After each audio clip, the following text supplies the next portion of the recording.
Hello friends, वेदना stories में आपका स्वागत है। मेरी आज की कहानी है एक ही नाव पर सवार। अभी अभी मंथन का फोन आया था। उसके फोन ने करुणा के मन के पटल खोल दिए, जिनसे आए झोंके के साथ करुणा अतीत में उड़ चली। वह दिन आज भी उसके मानस पटल पर अंकित है, जब मंथन और दो बच्चों अंकित और संचित सहित सुखद संसार था उसका। तब उसे क्या पता था कि सुख के जिन सतरंगी रंगों में वह सराबोर है, वह इतने कच्चे हैं कि काली घटा की एक छड़ी ही उन्हें धो देगी। पर सच सामने आ ही गया। एक दिन मंथन सारे बंधन तोड़कर महिमा के मुंह पाश में बंध गया। जिस घने वृक्ष की छाया में वह अपने नन्हे मुन्ने दो बच्चों के साथ निश्चिंत और सुरक्षित थी, जब वह वृक्ष ही उखड़ गया तो खुले आकाश के नीचे उसे कड़ी धूप और वर्षा का सामना तो करना ही था। कुछ दिन तो इस आघात के प्रहार से सुध-बुध खोए हाथ धरे बैठी करुणा महिमा को कोसती रही, जिसने उसका सर्वस्व छीन लिया था। फिर जीवन यापन का प्रश्न सामने आया। मम्मी पापा थे नहीं और भैया सुदूर ऑस्ट्रेलिया में बस गए थे। मात्र स्नातक अनुभवहीन को नौकरी मिलना आसान न था। ऐसे में उसकी बचपन की सहेली रुचि उसका संबल बनी। उसकी प्रेरणा और संयोग से अपनी एकमात्र पूंजी आभूषण बेचकर उसने एक बुटीक खोला। धीरे धीरे उसके कौशल और परिश्रम से बुटीक सफलतापूर्वक चलने लगा, जिससे उसकी माली हालत तो मजबूत हो गई, पर प्यार और विश्वास की छत के अभाव में घर अधूरा ही रहा।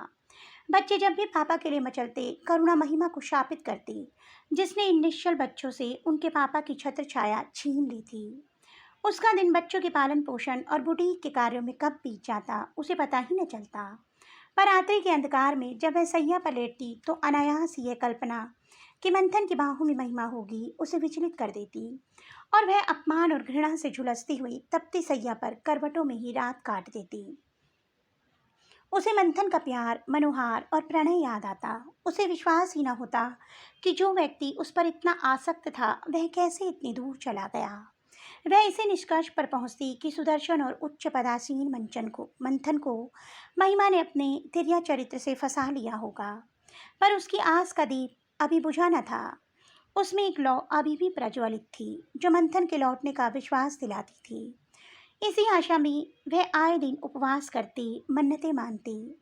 उसकी तो बस एक ही आकांक्षा थी, महिमा को पराजित कर मंथन को वापस पाना। करुणा को स्वयं के दुख और संघर्ष तो ताड़ित करते ही थे, पर उनसे भी अधिक कष्ट उसे तब होता जब लोग अपनी उत्सुकता शांत करने हेतु तरह तरह के विचित्र व्यक्तिगत प्रश्न पूछते और सहानुभूति के आवरण में उसके घावों पर नमक छिड़कते। करुणा का स्वाभिमान इन बातों से लहूलुहान हो जाता था, पर किसी को चुप कराना उसके वश में न था। अतः वह खून का घूंट पीकर रह जाती थी, और उसके मन का दबा आक्रोश महिमा के प्रति उसकी घृणा को और भी बढ़ा देता था। उसने एक बार महिमा को समारोह में देखा था। मंथन और महिमा एक दूसरे का हाथ थामे घूम रहे थे। लज्जित तो मंथन और महिमा को होना चाहिए था, जो अवैध संबंधों का पोषण करके समाज के नियमों का उल्लंघन कर रहे थे। पर लोगों की उत्सुकता भरी नजरें और महिमा की गर्व मिश्रित मुस्कान को सहना करुणा के वश में न था। अतः वह बीच में ही घर लौट आई। पर उस दिन महिमा की विजय दृष्टि का जो दंश उसके दिल में चुभा, वह निरंतर टीसता रहा। काल चक्र निर्बाध गति से घूमता रहा। करुणा के तप और परिश्रम से अंकित और संचित क्रमशः कंप्यूटर कोर्स और एमबीए करके पूना और अहमदाबाद चले गए। अब करुणा शहर की प्रतिष्ठित ड्रेस डिजाइनर थी, पर अति व्यस्त दिनचर्या में भी उस चीज से वह उभर न पाई थी। एक दिन करुणा सूट के डिजाइन बनाने में लीन थी, तभी फोन घनघना उठा। किसी ग्राहक का फोन होगा सोचकर उसने रिसीवर उठाया। उधर से आते आते स्वर ने उसके दिल की धड़कनें बढ़ा दी। आज वर्षों बाद उसे मंथन ने फोन किया था। उसकी आवाज पहचानने में करुणा को एक क्षण भी न लगा। आज मंथन की आवाज में विशेष प्रेम और आत्मीयता थी। उसने कहा, करुणा, मैं जानता हूँ कि क्षमा योग्य नहीं हूँ, पर यदि तुम मुझे क्षमा कर दो तो मैं घर लौटना चाहता हूँ। करुणा कुछ क्षण तो विमूढ़ सी रह गई। उसके कंठ से शब्द ही न फूटे। फिर चौंक कर बोली, इस घर के द्वार तो तुम्हारे लिए सदा ही खुले थे, तुम ही ना आए। यह सुनकर मंथन उत्साहित हो गया। बोला, करुणा, तुम महान हो। मैं तो डर रहा था कि तुम मुझे दुत्कार दोगी, पर सच मानो तो आज भी मैं तुम्हें दिल से प्यार करता हूँ और तुम्हारे बिना नहीं रह सकता। यही वे शब्द थे जिन्हें सुनने को करुणा वर्षों से तरस रही थी। उसके मस्तिष्क में महिमा की गर्व मिश्रित मुस्कान घूम आई। महिमा पर विजय के एहसास ने मंथन के प्रति सारे गिले शिकवे मिटा दिए। उसने निश्चित किया कि आज वह स्वयं जाकर मंथन को लाएगी, जिससे अपनी आंखों से महिमा को पराजित देख सके। शाम तक करुणा की मित्र मंडली उसकी विजय उद्घोषणा सुन चुकी थी। वह सबको बता देना चाहती थी कि मंथन प्यार तो उसी को करता है। जब घड़ी ने 5 बजाए तो वह चौंक कर उठी और एक बार दर्पण में स्वयं का निरीक्षण किया और अपने यत्न से संवारे रूप पर स्वयं ही मोहित होकर वर्षों से प्रतीक्षित विजय अभियान पर चल पड़ी। करुणा अपनी गाड़ी स्वयं चलाकर मंथन के बताए पते पर पहुंची।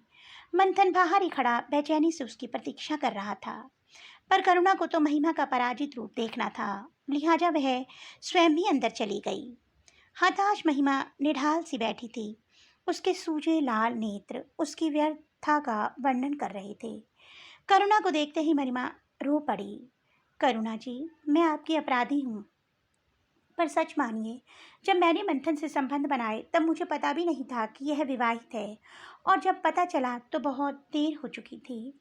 मुझ पर दया करिए और मंथन को मत ले जाइए। क्यों? इस पर करुणा ने व्यंग से कहा, तुमने तो मेरा घर उजाड़ दिया, और आज जब मेरे पति घर लौटना चाहते हैं तो तुम मुझसे दया की आस कर रही हो। यह सच है कि मैं मंथन के प्यार में अंधी हो गई थी, पर जब मुझे पता चला कि वे विवाहित हैं तो मैंने उनसे दूर जाने का निर्णय ले लिया था। तब मंथन स्वयं ही उठकर मेरे पास आए थे, और तब मैं निर्बल पड़ गई। मेरे स्वार्थ का ही मुझे आज दंड मिल रहा है। अब आप यदि मंथन को ले गई तो मैं सड़क पर आ जाऊंगी। महिमा सिर झुकाकर बोली और अंदर जाकर 5-6 साल की अपनी बच्ची को ले आई, जो बोल भी नहीं सकती थी। तब करुणा को पता चला कि मंथन और महिमा की मूक बधिर बेटी है, और कंपनी के किसी आर्थिक घोटाले में मंथन की नौकरी भी चली गई है। महिमा की विजय पताका फहरा कर गिर गई। अब उसे समझ में आया कि अचानक मंथन को उसके प्रति प्यार क्यों उमड़ा। अभी कुछ देर पहले जिस मंथन पर उसे प्यार आ रहा था, उसके चेहरे का आवरण गिर गया, और स्वार्थ व नीचता का जो घिनौना रूप उसके सामने खुलकर आया, उसे देखकर करुणा ने मुंह फेर लिया।